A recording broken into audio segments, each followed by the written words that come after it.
ቤተክርስቲያን ስራ ምን አወጣህ አንተ ለመሆኑ ምንድነው ስራ ምን ሰራህ እስቲ ከኔ መሰለ ህዝቡ ማወቅ አለበት ነው አባ ሌላ ነገር ህዝቡ አውቋል የት ነው ያወጣው ህዝቡ ቤተ መቅደሱ ይፍረስ ወይስ አይፍረስ እሱ ብቻ አይደለም ወጣቶች እንታውቁት የሚያስፈልግ ታላቁ አባት ብፁዕ አቡነ ዲዮስቆሮስ ቅዱስ የተባሉ በፓትርያርክ ደረጃ አጽማቸው በክብር ያረፈው ሌላ ቦታ አይደለም እዚህ ቤተ መቅደስ ውስጥ ነው ምን እንደሆነ ልንገራችሁ በፓትርያርክና ከ10 በላይ ብፁዓን ሊቃነ ጳጳሳት ባሉበት ያረፈ አጽምን በእኩለ ሌሊት ቆፍረው አወጡት የሰው ልጅ በእኩለ ሌሊት ይቀበራል ቀብር እንኳን አንድ ሊቀ ጳጳስን አጽም በክብር ካረፈበት ቦታ ቆፍሮ ማውጣት በቀድሞ ጨቡና ጉራጌ አውራጃ የሚገኘው የወሊሶ ቤተ ክህነት ዛሬ መነጋገሪያ ሆኗል። ወሊሶ የምትገኘው የእመቤታችን የቅድስት ድንግል ማርያም ገዳም ፈረሰ የሚል ዜና ማህበራዊ ሚዲያውን ሰሞኑን አጀንዳ ሆኗል። ለምንድን ነው የፈረሰው?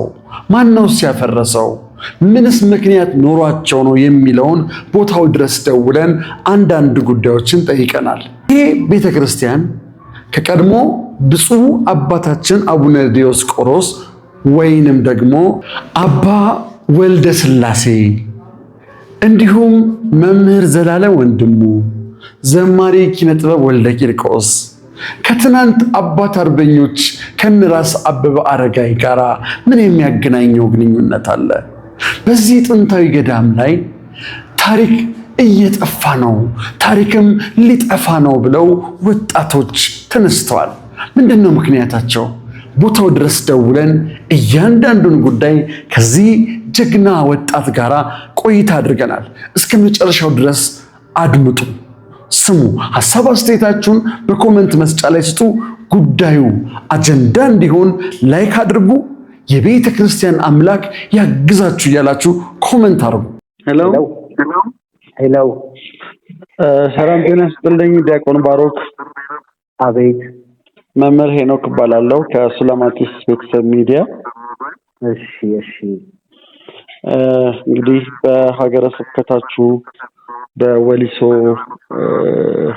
አንዳንድ ነገሮችን እየሰማን ነበረ እና ምንድነው ያለውን ነገር ምንድነው የቤተክርስቲያኑንም ታሪክ እና አሁን ያለበት ሁኔታ ማወቅ ፈለግንና እሱ እንድትገልጽልን መላው ኦርቶዶክሳዊ እንዲረዳው ብፁዓን አባቶቻችንም እንዲረዱት የሚመለከታቸው አካላትም እንዲረዱት ለሚዲያ ማቅረብ ስላስፈለገን ይሄንን ይተባበሩናል።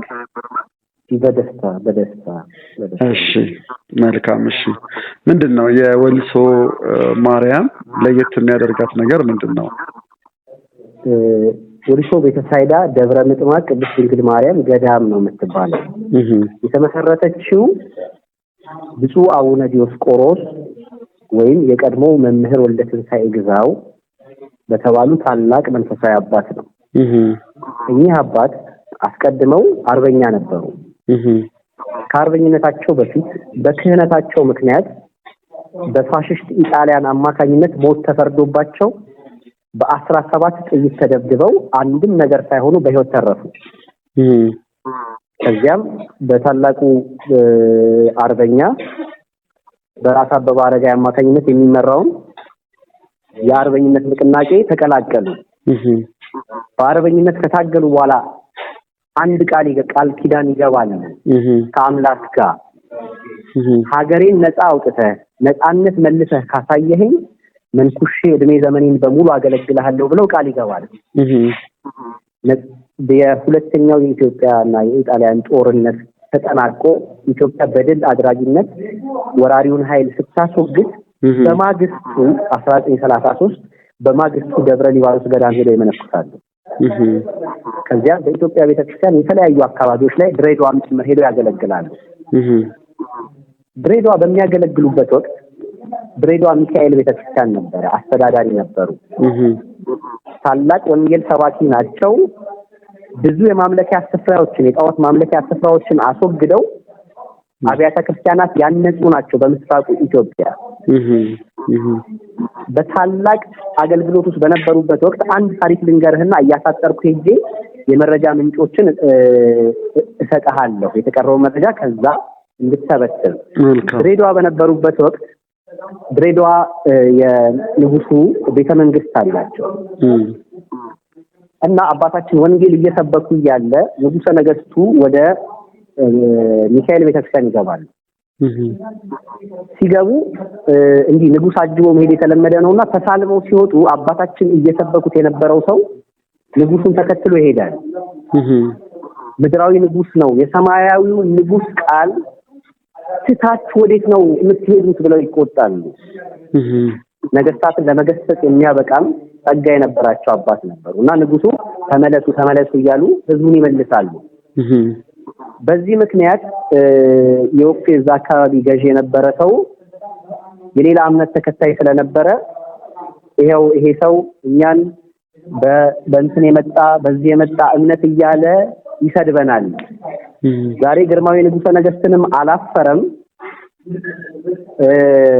ምድራዊ ንጉስ አለ ብለው ይከሷቸዋል ንጉሰ ነገስቱ ጋር እሳቸው ስለሚያውቋቸው ዝም አሉ በኋላ ላይ ግን 17ቱን 30 ከስ ተመስርቶብኝ ነው ከድሬዳዋ ይለቀቁት ይላሉ ከድሬዳዋ ያነሱና የጨውና ጉራጌ አውራጃ በቀድሞ ሸዋ ክፍለ ሀገር የጨውና ጉራጌ አውራጃ አዲስ አበባ ውስጥ ቀጨኔ ደብረ ሰላም ቅድስት ሥላሴ ካቴድራል በመጨረሻም ደግሞ ትልቁን ታሪክ ልንገር የጻድቁ አቡነ ተክለ ሃይማኖት 12ኛ ትውልድ ናቸው ይሄንን ልንገር ዋና እና የተወለዱትን ቡልጋ ኪሳ ደብረ ጽላልሽ ስለነበር እዚያ አስተዳዳሪ ሆነው ሰርተዋል በመጨረሻ ግን ወደ ጨውና ጉራጌ አውራጃ ሀገረ ሊቀ ካህናት አድርገው ይሾሟቸዋል እና ያኔ ሲሾሙ አንድ ነገር ተናገሩ እላዩ ሹመት ነው ውስጡ ግዞት ነው አሉ በግዞት ነው ወደዚያ የተላኩት በመገሰጻቸው ምክንያት ነው ታሪኩ ይሄ ቀጠለና ብዙ አባታችን የፈውስ ጸጋቸው መገለጥ ጀመረ ከዚያም የማጥመቂያ ልዩ የሆነ የማጥመቅ ጸጋቸው ይገለጥና በኢትዮጵያ ቤተክርስቲያን ውስጥ የመጨረሻው በእውነተኛ የመንፈስ ቅዱስ ጸጋ በማጥመቅ እስከ 10 ሚሊዮን ማውራህ ቁጥር ሊያስደነግጥ በመዝገብ ያለ ነው ማውራህ ከ10 ሚሊዮን ህዝብ በላይ በወሊሶ በብዙ አባታችን አማካኝነት ሽባ አይነ ስውር ምናምን ተሰርቷል ይሄንን ብዙ አሁን ሐሰተኛ ጥማቂዎች ስለበዙ እውነታው እንድትረዳው ብፁዕ አቡነ ጎርጎርዮስ ካለን መቼም ታውቃለህ ብፁዕ አቡነ ጎርጎርዮስ ካለ የሸዋ ሀገረ ስብከት ሊቀ ጳጳስ ነበሩ አባታችን ጋር ይመጡና ቆመው እዛው ያሉ ተአምራት ይደረጋ ያሉ ዝዋይ ሄደው ለልጆቻቸው ይነግሯቸው ነበር ይሄንን የሚመሰክሩ የዝዋይ ልጆች ዛሬም አሉ ትልቅ ሰባኪያን ነው እንዴ ዛሬ አባታችን ጋር ሄጄ አባታችን እያሉ ነው መምህር ወልደትንሳኤ ግዛው ጋር ሄጄ እንዲህ ተፈጥሮ እያሉ ብቻ ሳይሆን የቅድስና ደረጃቸው እንድነግርህ ጎርጎርዮስ ካለን ያህል የቤተክርስቲያን ትልቁ ሰው ጋቢያቸውን ሰርቀው ይሄዱ ነበር ለበረከት እሳቸው ሊቀ ጳጳስ ሆነው አቡነ ጎርጎርዮስ አባ ወልደትንሳኤ ግዛው መነኩሴ ሆነው ቀጠለ ታሪክ ከዚያ ሊቀ ጵጵስና ብዙ አመት ተለመኑ ሊቀ ጳጳስ እንዲሆኑ አልፈልግም አሉ ተባሉ ተሰሩ አልፈልግም አሉ በኋላ ላይ ለአንድ ጉዳይ አዲስ አበባ በሄዱበት እዚያው አስቀርተዋቸው ብፁዕ አቡነ ዲዮስቆሮስ ቀዳማይ ሆነው ሊቀ ጳጳስ ሆኑ ከዚያም የጨውና ጉራጌ ሀገረ ስብከት ሊቀ ጳጳስ ሆኑ በሊቀ ጳጳስነት አስኬማቸው ያጠምቁ ነበር ከዛ የቅድስናቸውን ደረጃ ማረጋገጫ የሆኑ ነገሮችን ልጨምርልህና ዋናው ሆነ ወደ ተፈጠረው ታሪክ ልመልስ ብፁዕ አቡነ ጳውሎስ በሥርዓተ ቀብራቸው ላይ ይህን ተናግረው ነበር ቪዲዮ ስለምልክልህ ሊንክ በዛው ገብተህ ታየዋለህ። ማህደር አሰፋ የሚባል ጋዜጠኛ ታውቃለህ? ማህደር አሰፋ ኤቲቪ ቀድሞ ጋዜጠኛ ነው። እሱ የሰራው አንድ ዶክመንተሪ አለ። በደንብ የተሰራ ነው። እሱ ላይ ትመለከተዋለህ። ክህደትና ሸፍጥ የሞላበት ዓለም እንኳን ቅድስናቸውን የመሰከረላቸው አባት ናቸው ይሉና እሳቸው ጻድቅና ቅዱስ ናቸው ብለው ቅዱስ መቼም ቤተክርስቲያን ውስጥ ከፓትርያርክ ውጪ አይባልም አይደል? ቅዱስ ፓትርያርክ ነው የሚባለው። ይህንን በስርዓተ ቀብራቸው ላይ ተናገሩት አባ ጳውሎስ ብቻ ሳይሆን ታመው ይጠይቋቸው ሲሄዱ ጎንበስ ብለው እጃቸውን ይስሙ ነበር። ፓትርያርኩ ሊቀ ጳጳሱ እንግዲህ ከ10 ሚሊዮን ህዝብ በላይ ነው የምነግርህ። ከላይ ከአስመራ ጀምሮ እስከ ሞያሌ ከምስራቅ ከኦጋዴን እስከ ምን ድረስ ወሊሶ ውስጥ ይህ ሁሉ ሃይማኖታዊ አገልግሎት የተሰጠበት ቦታ አውቃለሁ። በነገራችን ላይ አሁን የምትለኝን ተአምር አሁን ስፔሲፊክሊ ስማቸውን እንትን አይደለም እንጂ በሆነ ዘመን ሰው ሁሉ ወደ ወሊሶ እየሄደ እንደሚፈወስ ወሊሶ ማርያም ላይ ብዙ ተአምራት በተለይ የዛር መንፈስ እንደሚወጣ እና አባታችን ብዙ ተአምር ሲያደርጉ እንደነበረ የእምነት ሰው እንደነበሩ ትንሽዬ መረጃ አለኝ። ግን አሁን ይሄንን ሊቀ ጳጳስ ሆነው እንደተሾሙ ግን ወይ ረስቻለሁ ወይ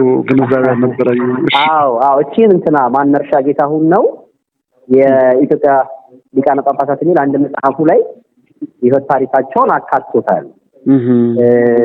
አይ ቲንክ ምን ብለህም ጎግል ላይ ስታረግ ከዚያ መጽሐፍ ላይ ሙሉ ገጾቹን እዛ ላይ አትሞታል ያወራዋል። አሁን ወደ ዋናው ታሪክ እንጣለን።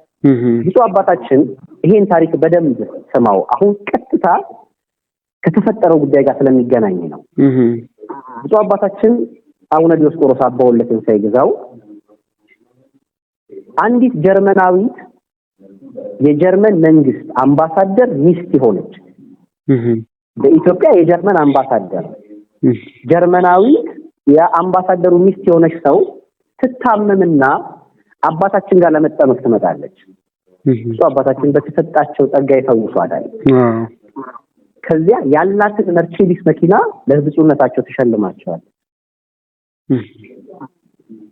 ከዚያ ያው እንግዲህ ያው መንፈሳዊ ልማትን የማጥመቂያውን እንትን ለመስራት ይፈልጋሉ።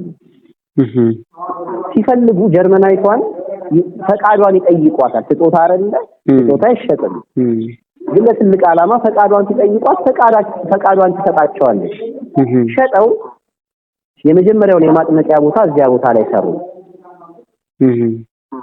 ከዚያ በኋላ ትልቅ የመንፈሳዊ ፈውስ አገልግሎት ሲሰጥበት ቆየና በ1971 ዓመተ ምህረት ላይ የእመቤታችን የቅድስት ድንግል ማርያም ጽላት ገብቶበት ቤተ መቅደስ ሆነ። ከማጥመቂያነት እስከ ቤተ መቅደስነት ሐዋርያዊ ሃይማኖታዊ አገልግሎት ሰጠ። ብፁዕ አባታችን ሲያርፉ ቤተ መቅደሱ ውስጥ ነው የተቀበሩት። ብፁዕ አቡነ ጳውሎስ ከ10 በላይ ብፁዓን ሊቃነ ጳጳሳት ባሉበት በኢትዮጵያ ታሪክ ውስጥ ለአንድ ሊቀ ጳጳስ ይደረጋል ተብሎ የማይታሰብ ሐዘን በነበረበት ሁኔታ ውስጥ የሌላ እምነት ተከታዮች ጭምር በተገኙበት በክብር ስርዓተ ቀብራቸው ተፈጸመ። ከዚያ ቤተክርስቲያን አዲስ ቤተክርስቲያን ይገንባ የሚሉ ሰዎች ተነሱ። ማን እንዳለ እንዴት እንደተባለ ማንም ሳያውቅም ተባለና እሳቸው መኖሪያ ቤት ነበራቸው። አቡነ ጳውሎስ፣ አቡነ ተክለሃይማኖት፣ ስንት ብፁዓን ሊቃነ ጳጳሳት ምናምን የነው። እዛ ግቢ ስለነበረ እዛ ውስጥ ቤተክርስቲያን ተሰራ። የመሰረት ድንጋይ ላይ ተቀምጠው የመጡት ብፁዕ አቡነ ጳውሎስ ነበሩ። እኔ በአካል እዚያ ቦታ ላይ ስለነበርኩኝ ልዩ አቀባበል ተደረገላቸው 1997 ዓመተ ምህረት ላይ። ከዚያ ገቡና የቀድሞ ቤተ መቅደስ ያውቁታል እንግዲህ ቤተ መቅደስ ይሰራ ተብሎ ነው መሰረት ድንጋይ ሊጥሉ የመጡት። ገቡ ቤተክርስቲያን ውስጥ አዩ። ምንድነው የምትፈልጉት ከዚህ በላይ?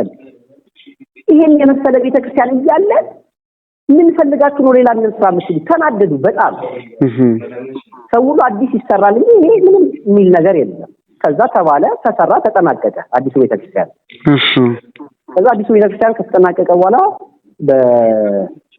በብፁዕነታቸው አባ ማትያስ ታቦቱ ከገባ በኋላ የብፁዕነታቸው አስከሬን የት ነው ያለው? የቀድሞ ቤተክርስቲያን ውስጥ ነው። እንግዲህ የቤተክርስቲያን ከማጥመቅ እስከ መቀደም ሃይማኖት የሰጠ ነው። ያኔ በጉዳዩ ላይ ምን ይደረግ የሚል ሐሳብ ይነሳል። አጥማቸው እዛው ነው ያለው ቤተ መቅደስ ውስጥ። አዲሱ ቤተክርስቲያን ውስጥ የሆነ እንትን ተብሎ የተቀፈረ አለ ግራውንድ ስር። አይ ይሄ ቆመው ያጠመቁበት ቀድሰው ያቆረቡበት ነው። ስለዚህ የተክለ ሃይማኖት ጽላት ይገባበትና ሃይማኖታዊ ቅርስ ሆኖ አገልግሎት እየሰጠ ይቀጥል የሚል ሐሳብ ያላቸው ሰዎች ኦልሞስት ከአንድ ግለሰብ ውጭ በወቅቱ ሙሉ ህዝበ ክርስቲያን ስምምነቱን ይገልጽና 500 ህዝብ የፈረመበት ፒቲሽን ይዘጋጅና ለራሱ ለገዳሟ ኮሚቴ ይቀርባል። ከዚያ በኋላ በተካሄዱ ምክክሮች የብፁዕ አባታችን አቡነ ዲዮስቆሮስ አጽም ይውጣ ወይስ አይውጣ፣ ይሄ አዲሱ ቤተ መቅደስ ምን ይሁን አይሁን በሚለው ጉዳይ ላይ ማህበረ ካህናት አይደለም፣ ሌላ አካላት አይደለም፣ ኮሚቴ አይደለም፣ በቀጥታ ለህዝብ ይቅረብ። እኛም ያልነው ምንድነው እኛ ታድሶ ሃይማኖታዊ አገልግሎት እንዲሰጥ ነው የምንፈልገው። እናንተ ሌላ ሐሳብ ካላችሁ እናከብራለን፣ ይፍረስ እንኳን ብትሉ ግን ማን ይወስነው? በግልጽ ምርጫዎች ቀርቦለት በውይይት ብለን በሰለጠነ መንገድ ያው ሁከት ብጥብጥ ነው ቤታችን የለመደው እንዳይሆን በሰለጠነ መንገድ ሙከራ አረገ። ሲጎትቱት አንድ ቀን በእኩለ ሌሊት ብፁዕ አባታችንን ቆፍረው አወጡት። ፓትርያርክ ያስቀምጠው በቀን ሰራተኛ ስልጣነ ክህነት በሌላቸው ሰዎች ሊቀ ጳጳስ ሲቀበር እንኳን በፓትርያርክ ደረጃ ነው። ይሄን አደረጉ። ይሄ ሁሉ የሚሆነው ብፁዕ አቡነ ሳዊሮስ በሚመሩት ሀገረ ስብከት ውስጥ ነው። እኛ ከዚያ ይሄ ከሆነ በኋላ እጅግ በሚሰብር ቢሆንም አሁንም ያቀርስ እስካለ ድረስ በቃ ተነጋግረን መፍትሄ እንሰጣለን ብለን መጠበቅ ጀመረ። ኮሪደር ልማት መጣ፣ አጥሩን ነካው። አይነካውም ቤተክርስቲያኑ ድጋሚ አስጠጉ ተባለ። 50 ሳንቲም ግቡ ሲባል የ12 የሚካኤል ዕለት ሰው ስለማይኖር ቤተክርስቲያን እዚህ ጋር ልማት ስራ ልንሰራ ነው ምናምን አሉና በቃ ተናርገን እንሰራለን አሉና አድበስብሰው የሆነ ነገር አወሩ። ሰው ደነገጠና በፍጥነት ተቀባበለው። መረጃዎች ደረሱ። ስንሰማ ሊያፈርሱ ጨረታ ወጡ። የማፍረስ ጨረታ። እኛ በፍጥነት ተሰባሰብንና በጉዳዩ ላይ ይህን ያህል ጥረት እናደርግ ነበር። ብፁዕ አቡነ ሳዊሮስን በተደጋጋሚ ለማግኘት ሞክረን ነበረ። ተሳካላችሁ? አልተሳካም። ልናገኛቸው አልቻልንም። ስለዚህ ያለው አማራጭ ምንድነው? ሀገረ ስብከታቸው ውስጥ እየተከናወነ ያለ ተግባር ስለሆነ ግልጽ ደብዳቤ ብፁዕነታቸው እንዲደርሱልን የሚጠይቅ በማህበራዊ ሚዲያ ላይ አሰራጨ። ከ300-400 ሺህ በላይ ታይቷል። የማፍረስ ስራው ተጀምሮ ጣራው የጸጥታ ኃይሎች ጥበቃ እየተደረገላቸው ነበር የሚያፈርሱት። ወጣቶች ሄደው አናገሩ። ምናልባት የተወሰኑ ቪዲዮዎች አሉ ሊንክ ለከለና ታየዋለህ። ከዚያ አናገርናቸው። ምን አለ የጸጥታ አካላት አስቆመው ሄዱ። ምን ሊሆን ይሄ የሚሆነው ቅዳሜ ነው፣ እሁድ ዕለት ገብርኤል ነው። ስለዚህ ሰኞ ምንም እንዳይሆን ማክሰኞ ዕለት ግን ጉዳዩ ለህዝብ ይነሳ፣ አማራጭ ያለ ያቅርብና አፍርሱ የሚባል ከሆነ ህዝብ አፍርሱ የሚል ከሆነ እኛ ይሄን ሐሳብ የምናስበው ሰዎች መዶሻ ይዘን እንቀድማለን አልናቸው። ይሄንን ተባብለን ከቆመ በኋላ ዛሬ በሌሊት ከፍተኛ የጸጥታ ኃይላት ማስፈረስ ጀመሩ። ወጣቶች የመንግስት አካላት ጋር ሄዱ። አፍርሱ አላለም። ኦሬዲ ከግማሽ በላይ ሄደዋል። አሁን ማይ ጋድ ከግማሽ በላይ ሄደዋል። ዙሪያው በፖሊስ አስከብበው እናቶች እያለቀሱ ይሄ ሁሉ ህዝብ እያነባ አንድ ጓደኛችን ላይ ከፍተኛ የሆነ መርሰነሪ ቀጥረው እንዲያው ተፈጽሞበት ምናልባት ቪዲዮን አይተው ይሆናል። ነገሩ ዲዮስቆሮስ ሁሌም መደብደብ ለምንድን ለሱ ሲል እውነተኛ መስዋዕትነት ከፍሏል። ይሄ ሁሉ ነውር ሲፈጸም እንዲያስቆሙልን ብፁዕነታቸውን ጠየቅን። እኛ ብዙ የምናውቀው ነገር ቢኖርም እችን እንዲምሩን ብለን ነው ብፁዕ አባታችን ይሄን ጥያቄ ያቀረብነው። በእርግጠኝነት እንደደረሳቸው እናምናለን። አሁን በሳቸው ሀገረ ስብከት ውስጥ ይሄን ሁሉ የሊቀ ጳጳስ አጽምን በሳቸው ሀገረ ስብከት በኩለ ሌሊት ተቆፍሮ ወጣ። እግዚአብሔር ያሳይ። የሊቀ ጳጳስን ክብር ከሊቀ ጳጳስ በላይ ማን ሊያውቀው ይችላል? እሺ ይሁን፣ ቢያንስ ይሄን ቅርስ የእጃቸው ተሸክመው የሰሩት ነው። ላባቸውን አንጠፍጥፈው ይናገራሉ። ብዙ ነገር አለ፣ እባካችሁ አትንኩት። ለምሳሌ አቅማቸው ሊወጣ ምናምን ሲባል አይ ባለበት ይቀመጥ ትልልቅ ለምሳሌ ባታ ነገስት ታካማሪያ ትልቅ አባት አሉ አባ ስጢፋኖስ ይባላሉ የስጋ ዘመዳቸው ናቸው በጣም የቅድስና ያላቸው አባት ናቸው እና እሳቸው ያሉት ተው መነካካት አያስፈልግም መናወጥ ነው የሚያስከትለው አሉ ይሄው ከዛን ጊዜ ጀምሮ እኛ ጋር ሰላም ኖር አያውቅም እኛ ግን ፍጹም ሰላማዊ በሆነ መንገድ ሁሉ ጠብክርክር በኢትዮጵያ ቤተክርስቲያን አያስፈልግም እንነጋገር ብለን 10 አመት ለምን ጉዳዩ ከ10 አመት በፊት ጀምሮ ይሄንን ነገር የማፍረስ እቅድ ያላቸው ሰዎች ነበሩ ማለት ነው ሰዎቹ ሄደው ሰዎቹ ወጥተው አሁን በአንድ ግለሰብ ብቻ የሚያሾረው ነው በነገራችን ላይ አለቃው ነው ወንድም እየሆነ ያለው በማን እንደሆነ በጣም ጠንቅቀን እናውቃለን ግን ፍቅርን በማሳየት መልካምነትን በማሳየት ማትረፍ ከቻልን ብለን ነበር እንል ነበር እንጂ ማን እንደወሰነው እናውቃለን ምክንያቱም እግዚአብሔር የፈቀደውን ነግራለሁ ለጊዜው ግን ይህ ታሪካዊ ቤተ መቅደስ ነው 2-3 ፓትርያርኮች የቀደሱበት ሌላው አቦለት ተይዘው ሊጨምርልህ ፈጠና አድርጌ በጣም በተመስጦ እየሰማሁት ስለሆነ እሺ ወንድም አለም በተመስጦ እየሰማሁት ስለሆነ እና የተወሰኑ ኤዲት አድርጌ ነው ለዓለም የምገልጸው እና በተመስጦ እየሰማሁት ስለሆነ መናገር ያለብህ ነገር ሁሉ ተናገር ይሄ ታሪክ ነው እሺ ያው ፐርሰናልም ልዩ ቁርኝት የስም መጠሪያዬ ስለሆኑ እጅግ በጣም ለቁጥር የታከቱ ልጆችን አሳድገዋል ብፁዕ አቡነ ዲዮስቆሮስ አባ ወልደ ተክለ ከነዚህ ውስጥ 2 ሰዎችን ልንገር የመጀመሪያው በኩረ መዘምራን ሊቅ ኪነጥበብ ወልደ ቂርቆስን ያሳደጉት አባ ወልደ ተክለ ናቸው ይሄንን መኪና ሽልማት ተበርክሎት ነበር ምናልባት ዜናውን ሰምተው ካወቅ መዘምራን እዛ ላይ ዶክመንተሪ ተሰርቷል የኪነ ጥበብ ዶክመንተሪ ግማሹ ታሪክ የአባታችን ታሪክ ነው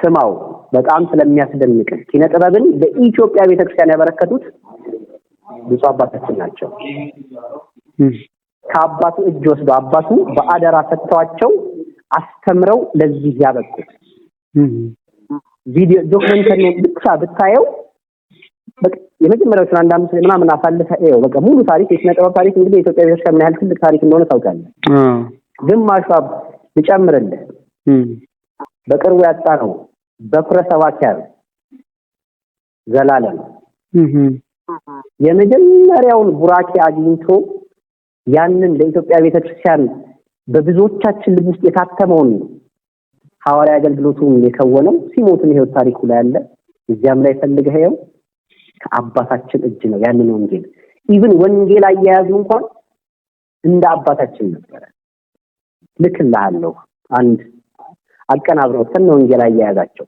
ልዩ የሚያደርጋቸው ሰባኪ ወንጌል ነበሩ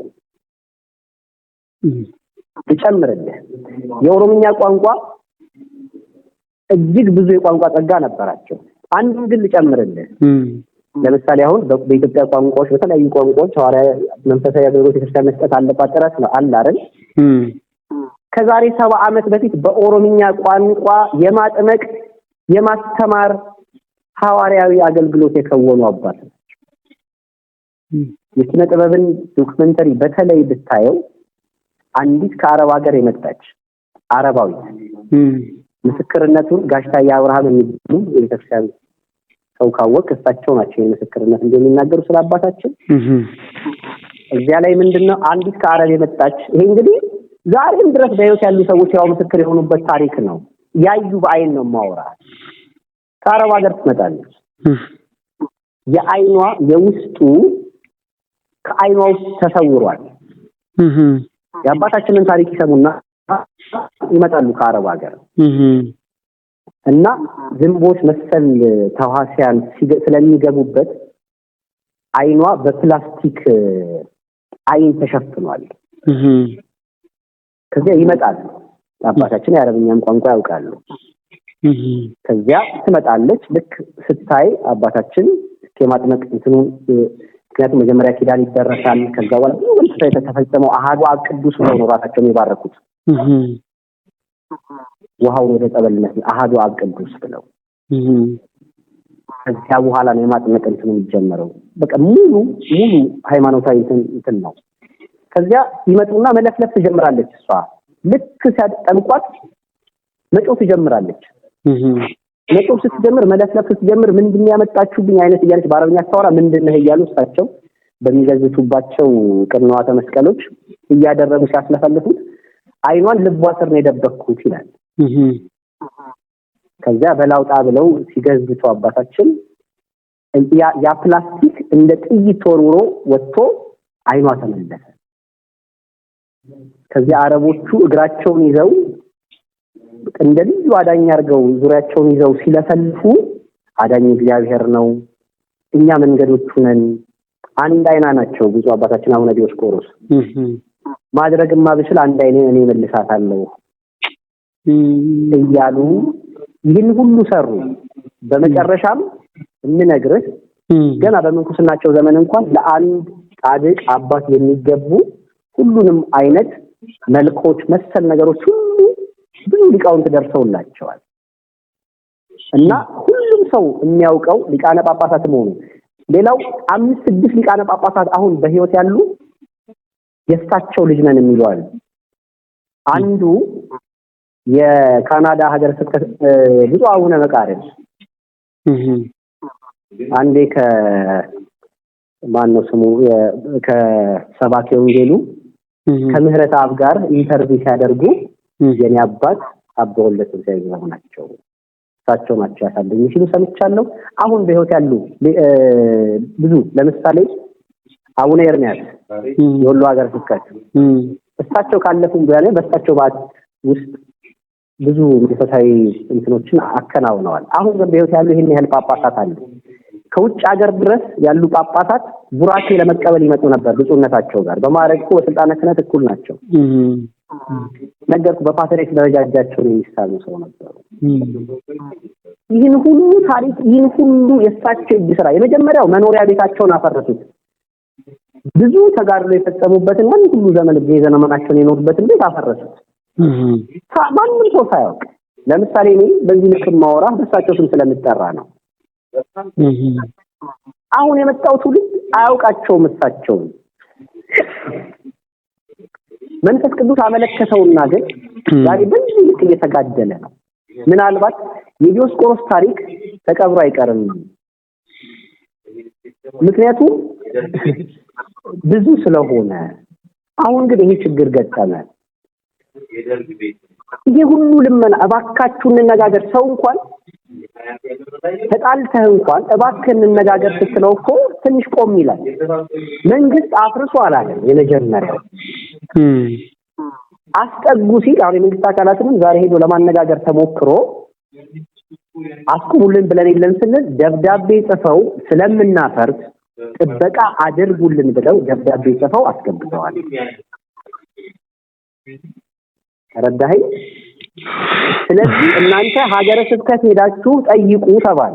እሺ የሀገረ ስብከቱን ስራ አስኪያጅ ደውለን ለማነጋገር ሞክረን ነበር። እሺ በቃ መቃኛው ነበር ይፈርሳል። ከዛ እሺ ቢያንስ ጥያቄ አለን እያለ ነው ህዝብ ለምን አትሉም? እኛ አይመለከተንም። እዛው ቦታው ላይ ካሉ ሰዎች ጋር የነሱ ጉዳይ ነው።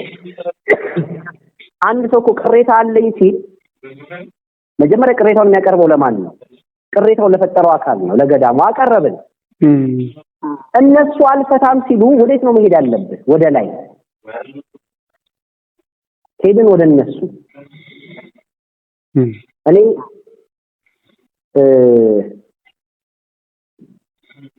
ምናልባት ነገር ይሄን መረጃ በሚገባይ ድረስ ቀጥሎ ግን ዋናውን ጉዳይ ከመሰረቱ ጀምሮ እግዚአብሔር ከፈቀደ ነገ እነግርሃለሁ። መልካም። ይሄንን ይመስላል። እግዚአብሔር ይባርክህ። አሁን ቆሟል፣ ፈረሳው ቆሟል? አልቆመም። ፈረሳውን በደንብ አድርገው በተደራጀ መልኩ እያካሄዱ ነው። ኦልሬዲ ከፈረሰ በኋላ አሁን ምንድነው የሚሆነው?